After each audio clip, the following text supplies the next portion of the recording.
आइए अब नजर डालते हैं देश और दुनिया से जुड़ी तमाम बड़ी खबरों पर सुपरफास्ट अंदाज में हमारे इस कार्यक्रम इंडिया 100 में। तमिलनाडु के सेलम में विपक्ष पर बरसे प्रधानमंत्री मोदी, कहा विपक्ष ने शक्ति के विनाश का ऐलान किया है, विपक्ष केवल करता है हिंदू धर्म का अपमान।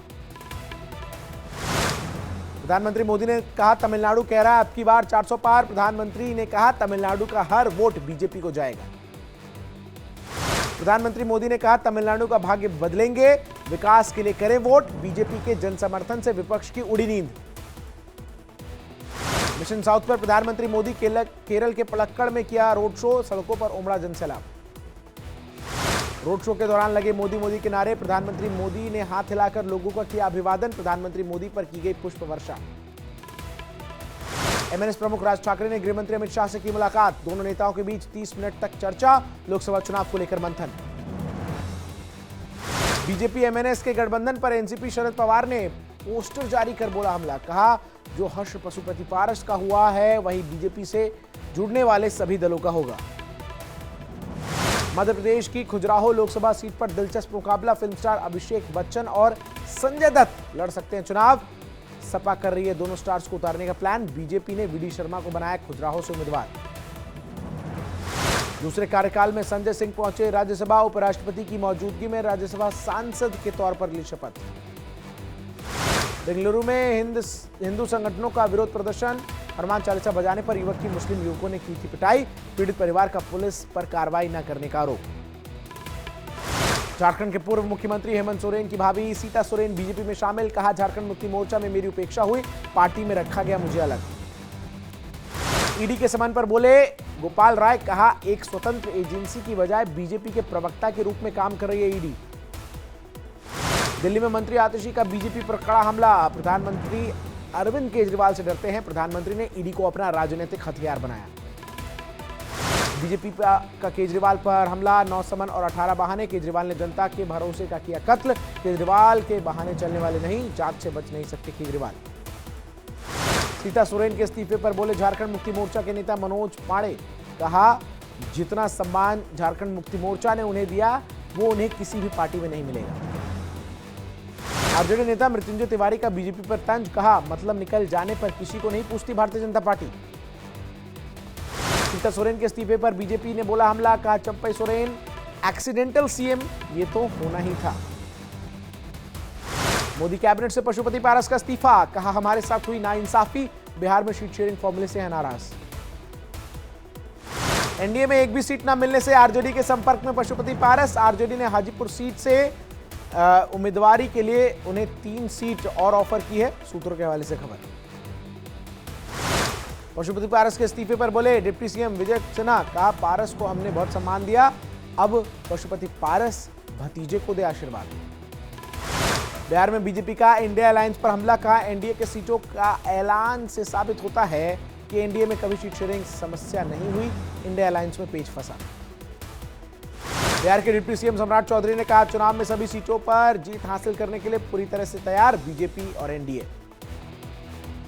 लोकसभा चुनाव को लेकर चिराग पासवान का बयान, कहा बिहार की सभी 40 सीटों पर होगी एनडीए की जीत। बिहार में 1 सीट मिलने से उपेंद्र कुशवाहा नाराज, राष्ट्रीय लोक मोर्चा के लिए 2 सीट चाहते थे कुशवाहा। टीएमसी सांसद डेरेक ब्रायन का बीजेपी पर हमला, कहा बीजेपी की गंदी चालें ईसीआई जैसे संस्थानों को कर रही है नष्ट, हम सुप्रीम कोर्ट की निगरानी में 2024 का चुनाव चाहते हैं। दिल्ली में कांग्रेस वर्किंग कमेटी की बड़ी बैठक, घोषणा पत्र को दिया जा सकता है अंतिम रूप, शाम को सीईसी की बैठक में तीसरी लिस्ट पर हो सकती है चर्चा। आज शाम कांग्रेस केंद्रीय चुनाव समिति की बैठक, लोकसभा चुनाव के प्रत्याशियों के नामों पर लगेगी मुहर। आज करीब 70 उम्मीदवारों के नामों को तय कर सकती है कांग्रेस, मध्य प्रदेश में 18 और यूपी में 10 उम्मीदवारों के नाम, रायबरेली और अमेठी से हो सकते हैं चौंकाने वाले चेहरे।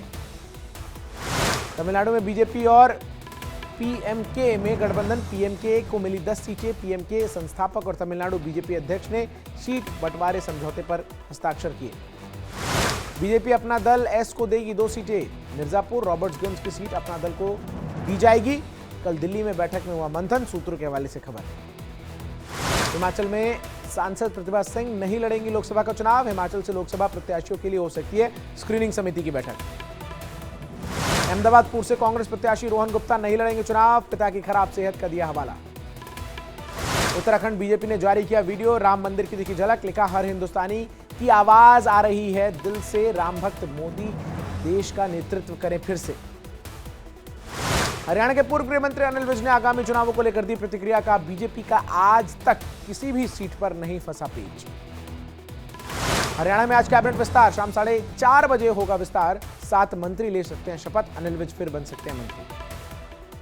अंबाला में हरियाणा के मुख्यमंत्री नायब सिंह सैनी ने किया रोड शो, जनता से किया संवाद। क्षेत्र में भी मुख्यमंत्री नायब सैनी ने किया रोड शो, जनता से कि केंद्र में फिर बीजेपी की सरकार बनवाने की अपील। अंबाला में नायब सैनी ने कहा, प्रधानमंत्री मोदी के लिए हमें हरियाणा में 10 में से 10 सीटों पर जीत दर्ज करनी है। पंचकुला के नाड़ा साहिब गुरुद्वारा में मुख्यमंत्री नायब सिंह सैनी ने टेका मत्था, पार्टी कार्यकर्ताओं के साथ लगाई अरदास। गाजीपुर में सपा प्रत्याशी अफजाल अंसारी ने इलेक्टोरल बॉन्ड को बताया बड़ा धोखा, साथ ही साथ कहा कि पाकिस्तानी कंपनियों ने दिया बीजेपी को इलेक्टोरल बॉन्ड से चंदा। जेल से सुकेश चंद्रशेखर का एक और लेटर की कविता के लिए सुकेश ने लिखा पत्र, कहा तुम्हारे कर्म तुम्हारे सामने आएंगे, तुम सच्चाई की ताकत देखोगी, ईडी की हिरासत में है की कविता। आगामी चुनावों को लेकर मिजोरम के डिप्टी कमिश्नर नाजुक कुमार ने की प्रेस कॉन्फ्रेंस, चुनाव की तैयारियों को लेकर की चर्चा। मथुरा कृष्ण जन्मभूमि विवाद मामले में मस्जिद कमेटी को झटका, मस्जिद कमेटी की याचिका सुप्रीम कोर्ट से खारिज, मस्जिद कमेटी ने इलाहाबाद हाईकोर्ट को आदेश को दी थी चुनौती। यूट्यूबर की पिटाई मामले में एल्विश यादव से गुरुग्राम पुलिस करेगी पूछताछ, प्रोडक्शन रिमांड पर एल्विश को पुलिस ले जाएगी गुरुग्राम। ज्ञानेश कुमार और सुखबीर सिंह संधू ने राष्ट्रपति द्रौपदी मुर्मू से मुलाकात, राष्ट्रपति भवन में हुई मुलाकात। भारत के पूर्व राष्ट्रपति रामनाथ कोविंद पहुंचे पंजाब के बठिंडा, तलवंडी साबो पहुंचकर मत्था टेका। झारखंड के साहिबगंज में सीबीआई की दबिश, अवैध खनन मामले में जांच करने पहुंची सीबीआई की टीम, 1000 करोड़ के अवैध खनन और मनी लॉन्ड्रिंग का मामला। सूरत में लग्जरी कार ऑटो एक्सपो का हुआ आयोजन, देखने के लिए उमड़ी लोगों की भीड़। दिल्ली बनी दुनिया की सबसे प्रदूषित राजधानी, एक्यू एयर ने जारी किया रिपोर्ट, मानव स्वास्थ्य के लिए वायु प्रदूषण सबसे बड़ा खतरा। कैंसर की नकली दवा मामले में ईडी की दिल्ली एनसीआर में छापेमारी, आरोपियों के ठिकाने से 65 लाख रुपए कैश जब्त, क्राइम ब्रांच ने कई आरोपी को किया।